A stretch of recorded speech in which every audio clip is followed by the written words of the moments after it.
Welcome to Leading Minds Revealed, the podcast that pulls back the curtain on how today's top leaders harness the power of mindfulness to conquer the fast-paced, ever-changing world of business. In each episode, we sit down with C-suite executives and leaders who share their strategies for navigating rapid change with skill and clarity.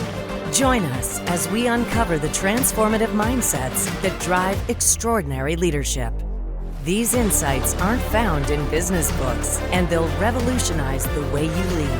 And now, here's your host, Michael Apollo. Hello, everybody, and welcome to another episode of Leading Minds Revealed. Today, we're going to be diving into one of the most relevant leadership topics of our time: how leaders navigate long-term transformation, guide their teams through uncertainty, and sustain trust during major organizational change. In this episode, you'll learn how to lead transparently through confidential or sensitive organizational transitions, the cultural foundations that make teams resilient in times of change, how leaders can balance work, life, and well-being while driving major change. My guest today is someone who's been living these realities in real time. He is the managing director at Meritus, a boutique, human-centered trust and private client company in Bermuda, one known for its strong culture, deep client relationships, and high-performing team environment. Over this past year, he has been at the helm navigating two significant realities: a major regulatory evolution in the trust industry, and now the recently announced acquisition of Meritus by the European-based Opera Group. Throughout this process, Sean has emerged not just as a strategist, but as a grounded, steady leader, one who champions courageous conversations, transparency, and authentic people-first leadership. With that, please join me in welcoming my guest, Sean Moran. Sean, welcome to the show. Thanks, Michael. Thanks for that introduction. That was very nice. Oh, my pleasure, my pleasure. Something that really stood out for me is, long-term transformation and uncertainty, especially when change is happening in ways as a leader that sometimes you can't share it, right? It's something that we have to hold, even for months at a time. And I'm curious from your perspective, thinking about what does it take for a leader to navigate this type of longer-term transformation and uncertainty? So I think it is a fact of life. And I think the sooner I got comfortable with that reality, just the easier it was to sort of adapt and get my thoughts in order around how to work with my team on this. So there's a couple things. The industry that I'm in, the trust industry, is fundamentally focused on helping families navigate the long-term challenges that they will inevitably face with, new generations, succession planning, marriages, divorces, deaths. It's something that is part of the just territory when it comes to this business.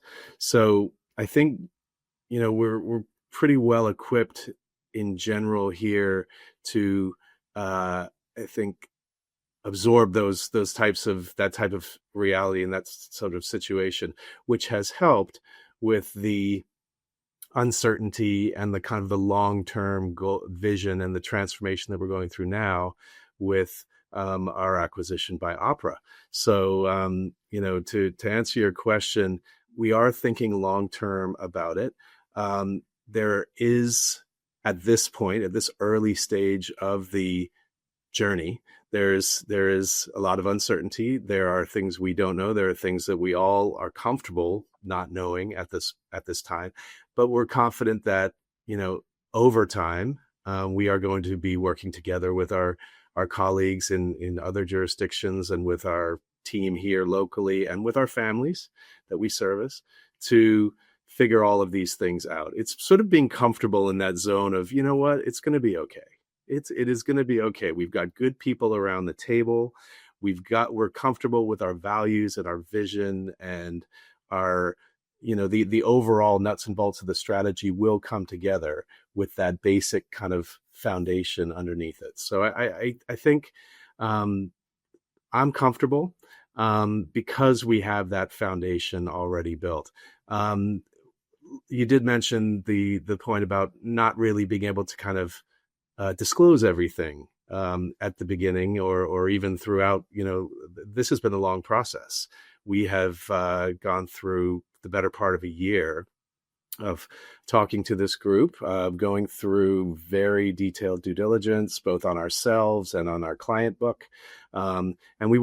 And because it was all confidential and subject to all sorts of regulatory approvals, there were a lot of things that we just couldn't say out in public, even within the walls of the office.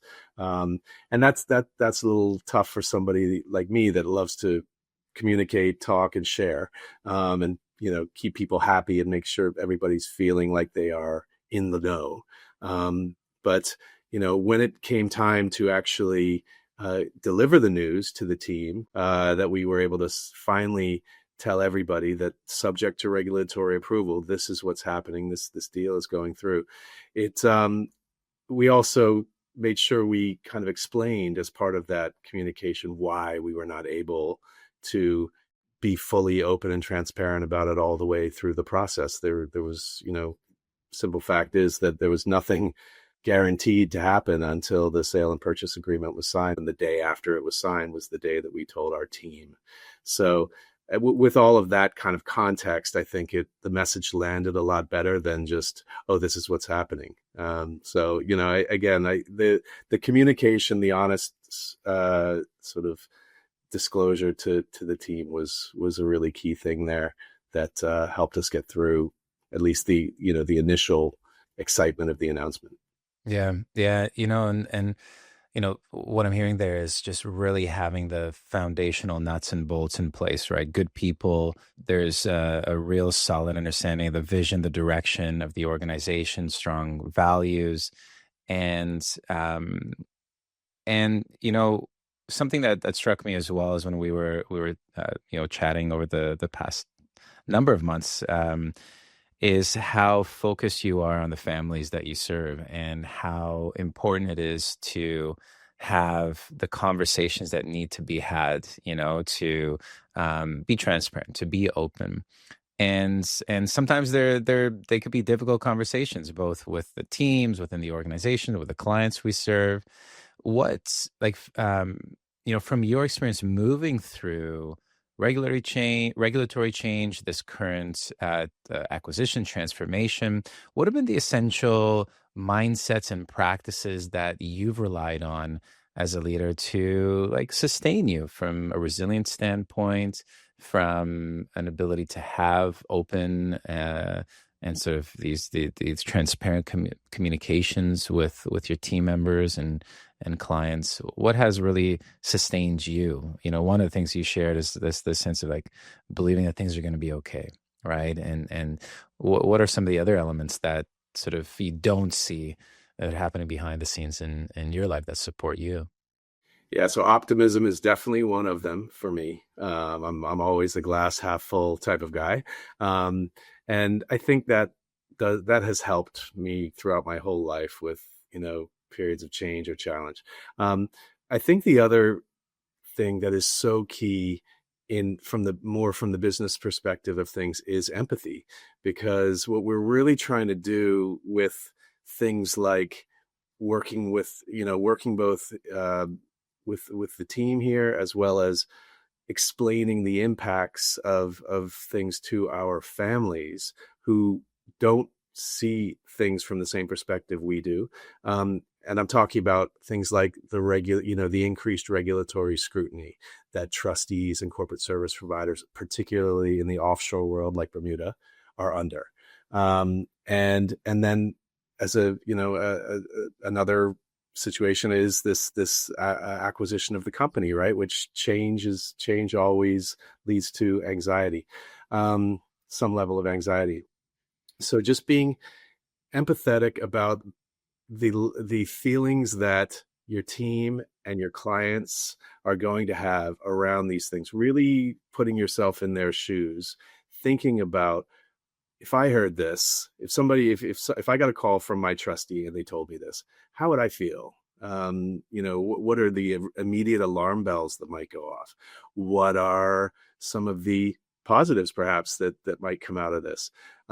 Really trying to anticipate those reactions and then communicate proactively about them to kind of address any concerns. I think just that thinking around an issue is one of the things that has sustained me through these periods of change. And in a business leadership perspective, it is something that I think is really critical when your company is going through a major transformation, keeping everybody informed at the right level, at the right time, but always putting that kind of communication, prioritizing the communication in that way. And it seems like prioritizing the communication in an empathetic way, where it's not communication just for communication's sake, but also taking the care to consider how is this going to be perceived. If you were in these shoes, what's the type of experience that one's going to have when they hear this from whatever that stakeholder's viewpoint or advantage is. And if I could just walk through a little example of that, because I just think, I mentioned sort of the increased regulatory scrutiny on offshore jurisdictions like Bermuda. And just this has been a sort of a pattern that has happened over many years, and particularly the last 10 or so. Jurisdictions have that are lower tax have come under the microscope in a big way from onshore regulators who are understandably very concerned about financial malfeasance, wrongdoing, anti-money laundering, terrorist financing. All of these things are super important. But clients of financial services businesses that doesn't directly touch a lot of them. And yet, if we have to beef up our compliance team or our kind of risk management complete framework, and that involves a lot of work and hiring additional resources, and that comes with additional costs, and some of that cost has to be recovered through increased fees to clients, that's can be a tough pill for the client to swallow. So you have to sort of think about their reaction to that news. How do you soften the blow a little bit? How do you explain to them why it's actually in their interest, what this means for them? Taking it one step further, if they start to think about, what does this mean for, my trust in Bermuda? Is Bermuda still going to be a viable offshore jurisdiction from which I can have my trust managed and all of my assets and my family's assets safely administered? That's a really serious, worry that these families would have. So you have to anticipate that and really think about, okay, how do I explain that we're not going anywhere, that this is good for them in some ways, and that it and just be honest and realistic about what it means to them.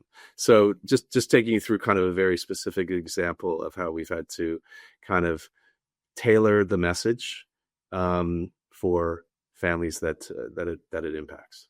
It's from a deeply relational business, right? That it is a financial firm, but you're really supporting families and generational wealth and all the nuances that comes along with that.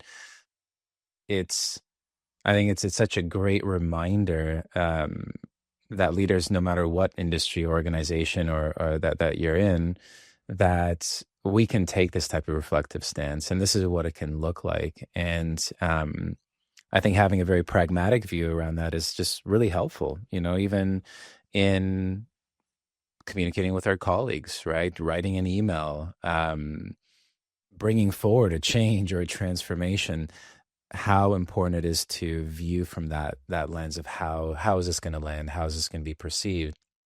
And one of the ways of sort of, sorry, just to jump in on that thought, one of the ways of, practicing this is, it's sometimes sounds a bit corny, but kind of that role play, that little, I'll be the client, you be me, and let's just go back and forth, and I'll be a tough client who doesn't really accept what you're telling me, and let's talk it out. Let's rehearse a little bit. It does help. Yeah, I think that's valuable. I mean, even difficult conversations with our family, right? It's like, how do you have them? What can happen, right? And then how do we not be reactive, but just respond compassionately, skillfully in that moment in a way that authentically supports, the other person. If you think about organizations, it's a very deeply human entity, right? With people doing very meaningful work in a common goal.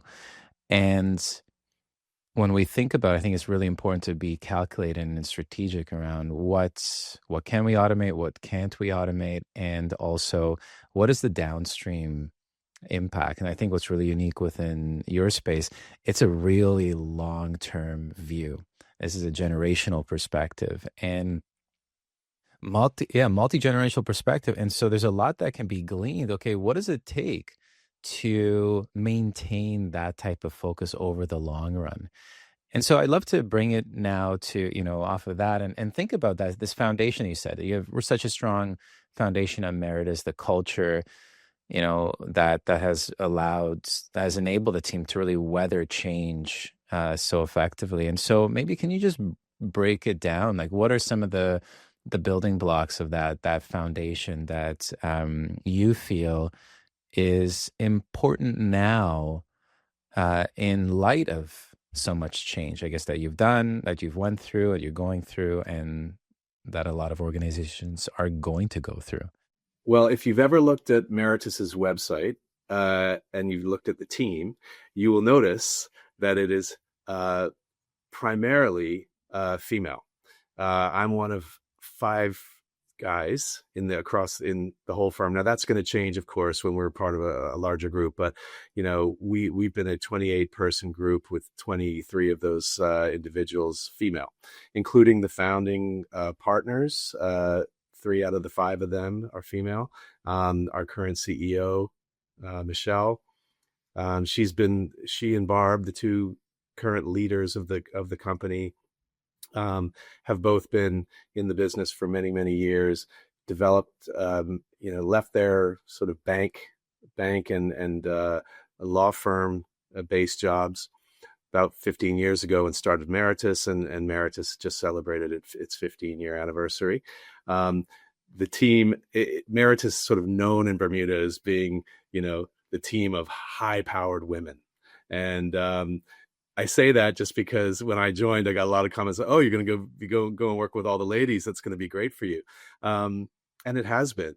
I say that just to make a comment that the culture of the company is a little bit different than other ones that I've worked at before. And I think it is because of the sort of composition of the team, and just that. I don't want to stereotype or anything, but I think that the culture of a majority female company is a bit different than the culture of a majority male company, from my experience. And I would say that there's definitely the differences are in things like the emphasis on collaborative communication, on consensus building, on team cohesion, emotional check-ins, maybe a higher level of kind of appreciation for like the personal side of work, and an acknowledgement of, or a little bit more openness maybe about feeling stressed or feeling burnt out or feeling like you're juggling a lot. A lot of the women I work with are moms, wives, caregivers to elderly parents. So again, it feels more like a family, and and because we deal with families, and that is everybody's day job as well. Think about how that kind of translates to a very personally focused culture in the company.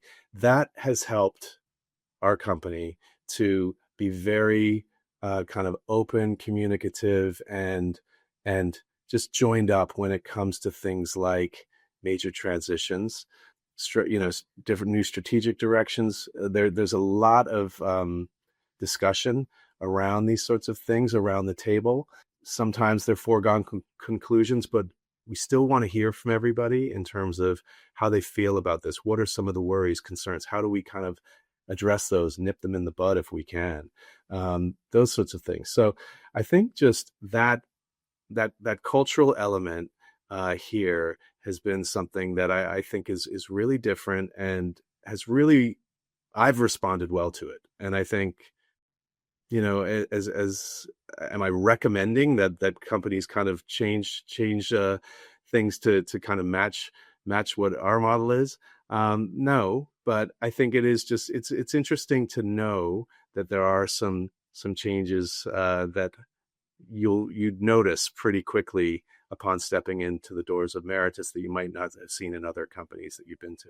So I do think that openness, that sort of interconnectedness and engagement is something that has really helped with our business and retaining good people. And I think that's a major thing too, is people want to work here, and when they come to work here, they stay. They feel safe here. They feel like there's the ability to talk to one another and have honest conversations. Meritus's values are passion, courage, humility, and empathy. And when it comes to kind of having those courageous conversations, having empathy, these are the sort of values that really, as we've talked about, kind of underpin we as a business approach these tough situations, whether they're with our families or transformation within the company. It's interesting you shared, it's not necessarily a prescription for other organizations to adopt this type of model. And I think every organization is so unique in how the culture is and how it's formed and where it's at. But if you were to compare and perhaps contrast the current type of unique environment where you have this, more of like a people-centered approach where there is that sense of community, camaraderie, and I know you shared before these rituals where you come together regularly, like the Friday brainstorming sessions, that you continuously have these new speakers come in and continue these different dialogues and connect with each other. So the type of culture that you have and how it is so people-centered, how can that comparatively to other type of cultures be helpful through change, uncertainty, transformation? It's really about the openness of the communication, right? I think everybody, the more we all speak to one another and work together, and again, it does help with the type of work that we are in. It's clear that everybody cares. Everybody cares.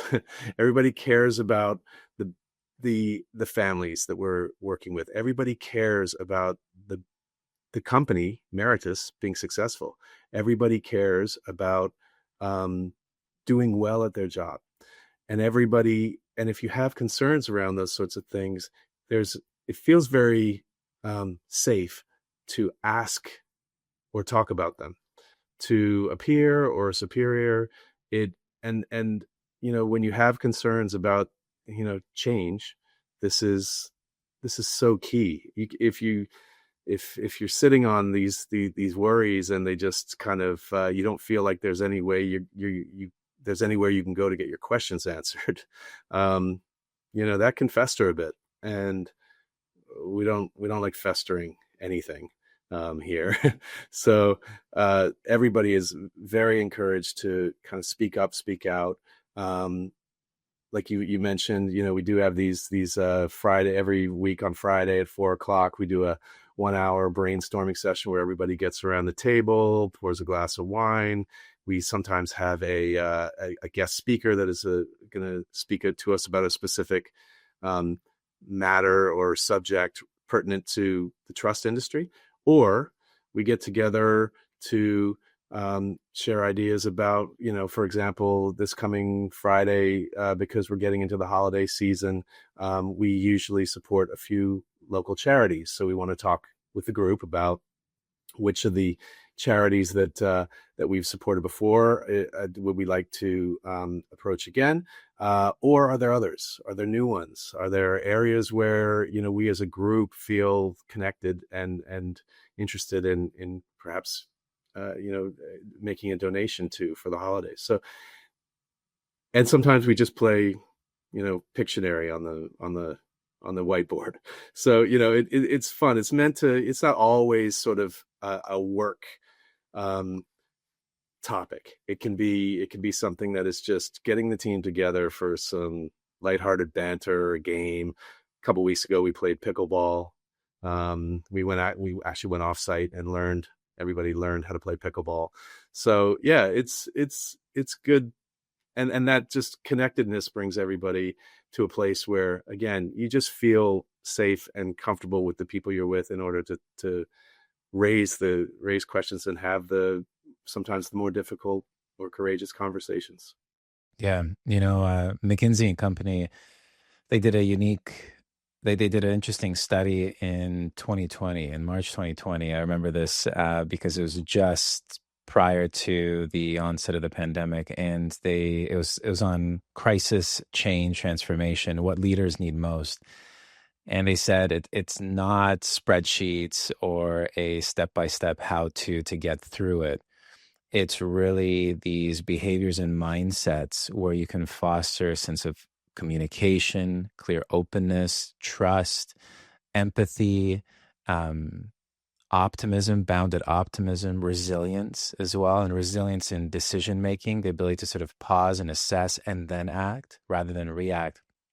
And what's really interesting, a lot of what you're pointing to points to many of these core leadership capabilities that are needed to weather through change. And because it's a deeply human thing, right? And this is going to be a really interesting time, even when you think of something as structural as regulatory change, as something, as bringing in technology as well, like, for example, AI.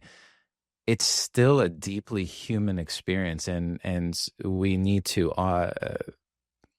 connect with that. And it's interesting you shared around this sense of trust and openness to feel like you have questions answered. And I know, you shared a story one time about a defining leadership moment in your life, and that shaped how you lead. And I think what's interesting is not only the culture that shows up in this way, it's actually something that you fundamentally believe is right. And I think it sort of came from experiencing the opposite, where that perhaps wasn't the case. And maybe you could share a little bit about that story of, what defined how you show up as a leader, and how this current space that you're in really meshes with some of the insights that you've gleaned from that. Yeah, I definitely learned through one experience kind of what not to do, or what really did not feel right at the time. And it was in another role where there had been kind of a sudden departure of a CEO, and I had filled in as the interim CEO for a while, and then the new CEO was sort of appointed by the board, and I'd been in the seat. I really cared about the company and what we were doing, and I had done a lot of work and was prepared to kind of help the new leader transition in. And the very first time he came into a kind of the boardroom and sat everybody around the table, the message was something to the effect of, "I'm choosing the movie now. If you don't like the movie, you can leave the theater." And it just kind of everybody was a bit taken aback by sort of kind of the hostility of it. It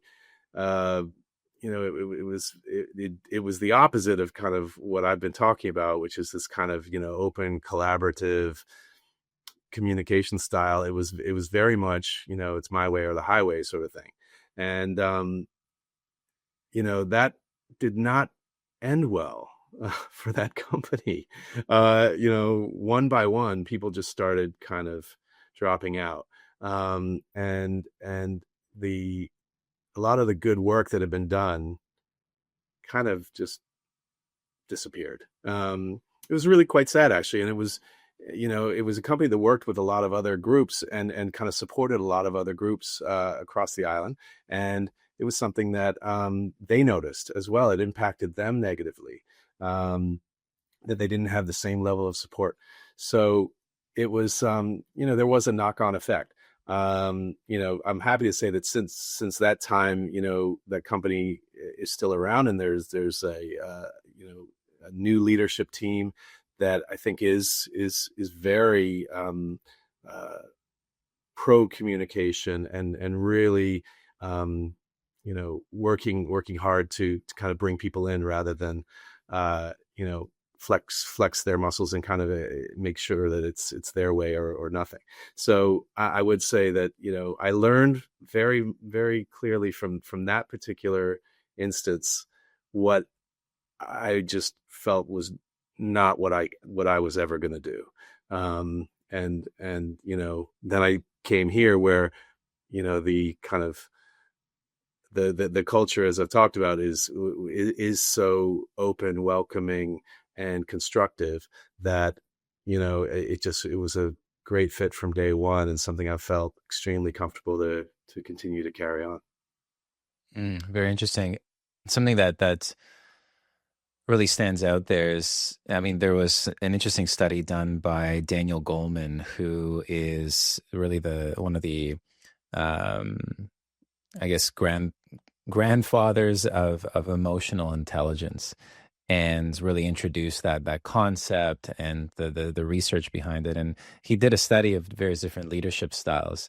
And one of the styles that he identified was like an authoritarian type of leadership style, which is very much very directive in its way. And when you looked at the impact on the culture of an organization, it was defined that it's in the long term very negative. It'll have a very detrimental impact. And when is it placed?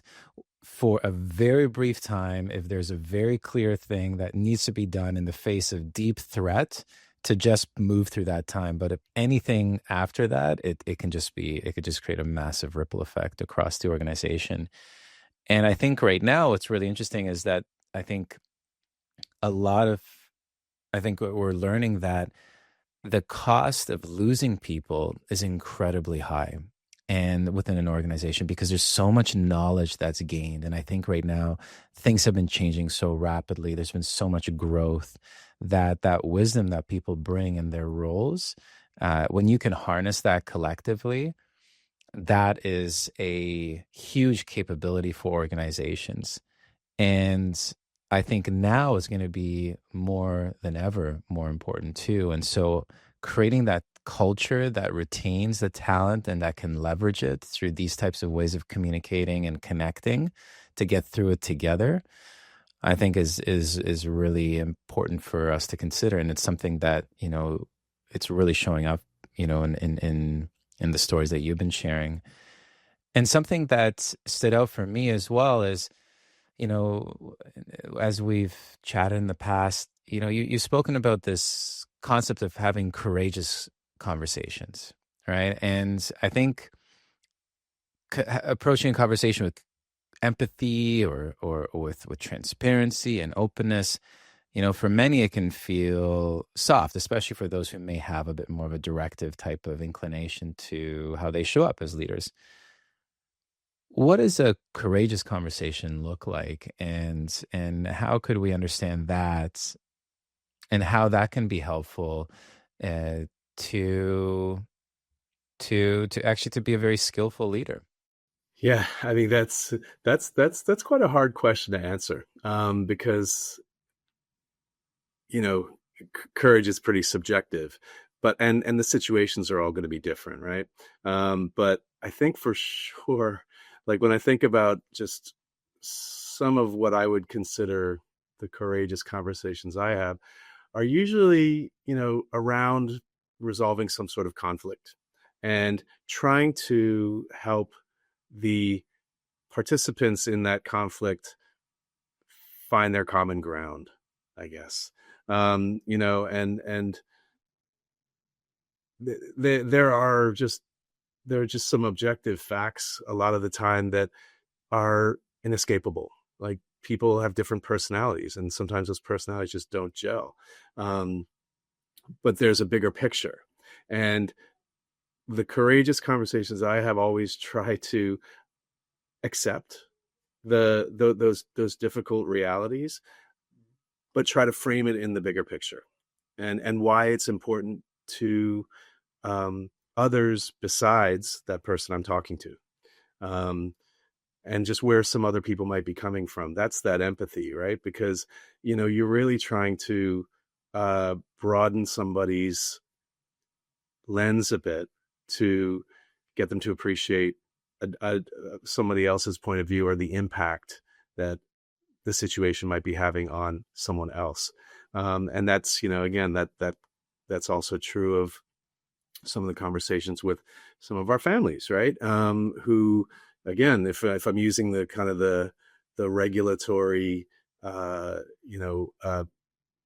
angle, where we have to have that tough conversation with a client about perhaps increasing fees because of the additional work that we've had to take on to meet, heightened regulatory requirements. Again, the bitter pill to swallow sometimes. Why am I paying for that? That's your job. That's not within my control. That is true. It is not in your control. Like, this is something that exists outside of you and outside of me. But it is this is what could happen if we don't do what we're supposed to be doing for you, and this is how it could impact you, and we don't want that. I don't think you want that. So again, what's trying to connect them to the situation, see a bit of a broader picture, and understand what it means for them, in if certain courses of action are taken or not taken. So I think that's where I come at it from when it comes to these difficult conversations that sometimes have to happen. I think that's, hopefully that answers the question.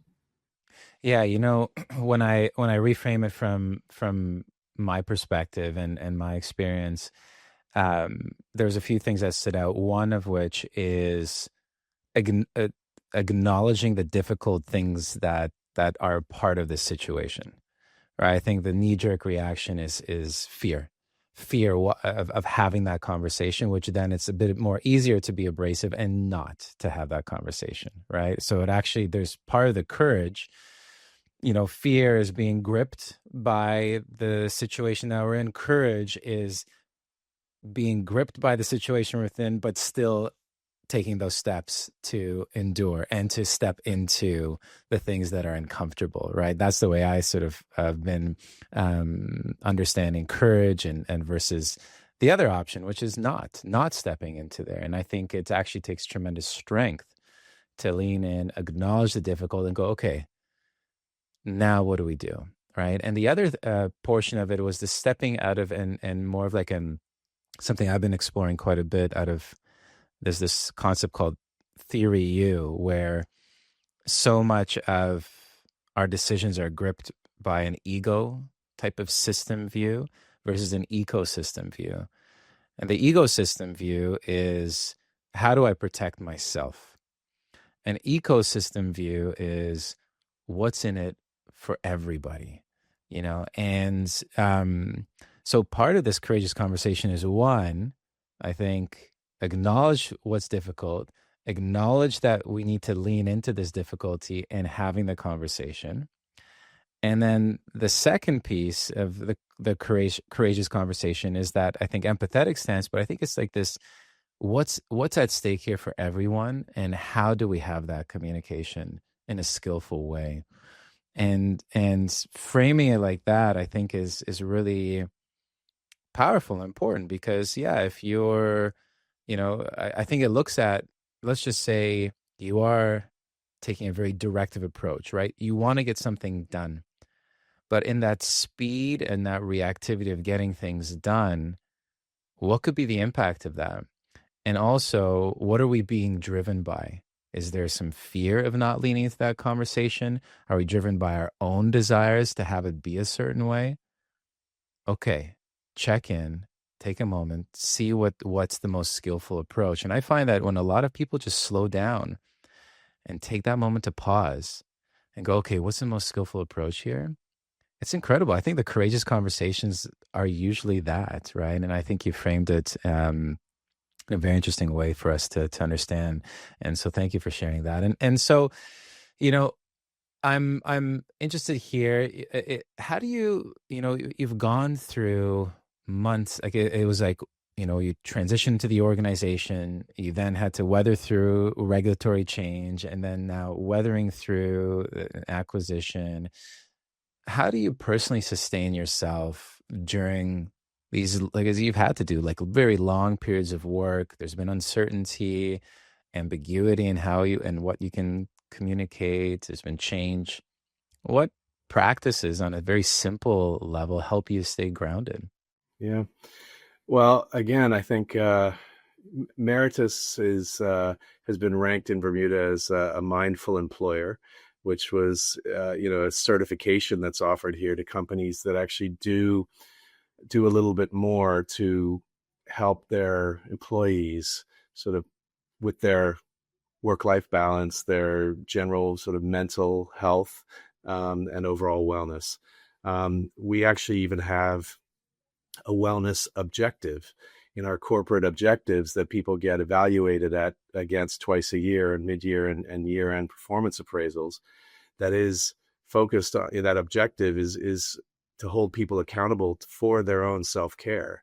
And every quarter, as we kind of evaluate how people are doing and checking in with people on how they're handling stress and their various life challenges and changes, is what techniques are you using? And we share those as a group, and there's a wide variety that sort of people have shared, and they resonate with different people, whether it's physical activity, running, cycling, swimming, yoga, meditation, church,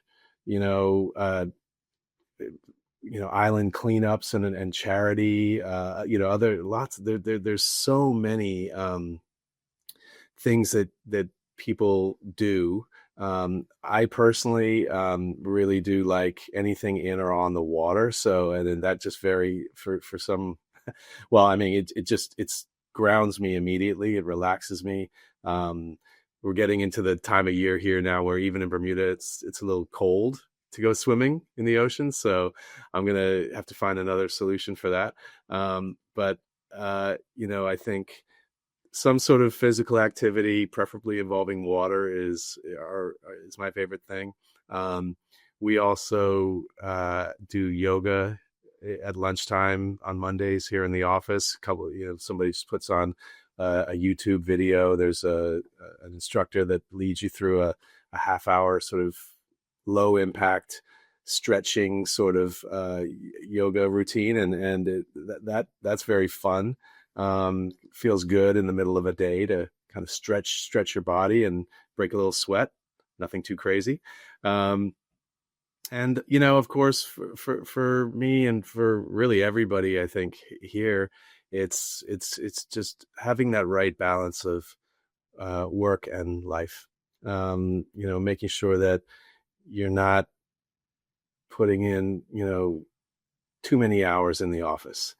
Everybody here is enabled to work from home. If you need to do that extra time from home, you can do that. There's flexibility here for people to work from home one day a week, or in some cases longer. There's, I think we've treated everybody like adults, like professional adults, and just made sure that people can, if they need to, take advantage of some of those perks of being a responsible professional and work from home. They're getting work done. It's pretty generous, the sort of vacation days and sick days here as well. So, if people need those, they use them. I think generally, we do a pretty good job here of making sure that people are mindful of their own self-care and are making that a priority for themselves. Because I think there has been a pattern in other places I've worked where people just work themselves so hard that they don't have any gas left in the tank at the end of the day or when they get home. And I don't think that's a healthy way to be. And so that's the way I think about it. And that always being mindful of that balance is one of the key things that sustains me. Yeah, thank you for sharing that. Sean, as we come to the end of our time together here, if anybody wanted to connect with you, follow your journey, what would be the best way to do that? I'm on LinkedIn, Sean Moran. I'm happy to give my email if that's appropriate. Sure, go for it. It's smoran@meritustrust.com. So happy to really speak to anyone, share information that I can. I really appreciate the opportunity, Michael, to be on your podcast, and I really enjoyed the work that we've done together with the Mindful Institute to make sure that we are kind of positioning Meritus at the right level and doing a couple things differently than other companies are here in Bermuda. It has made us an employer of choice. It's helped with morale. It's helped with engagement. It's helped with retention.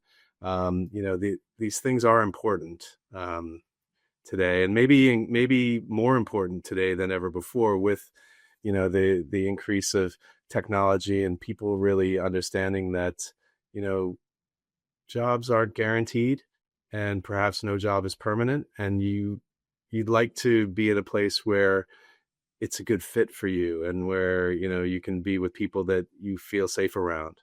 I think all of these things, you spend a lot of time with your work colleagues, sometimes more than you spend with your families, Monday to Friday, at least. And so it can be very important to keep the very personal aspects of this in mind. Yeah, definitely. Sean, thank you again. We'll make sure to put all those links into the description for anybody that wishes to reach out to Sean and to follow him.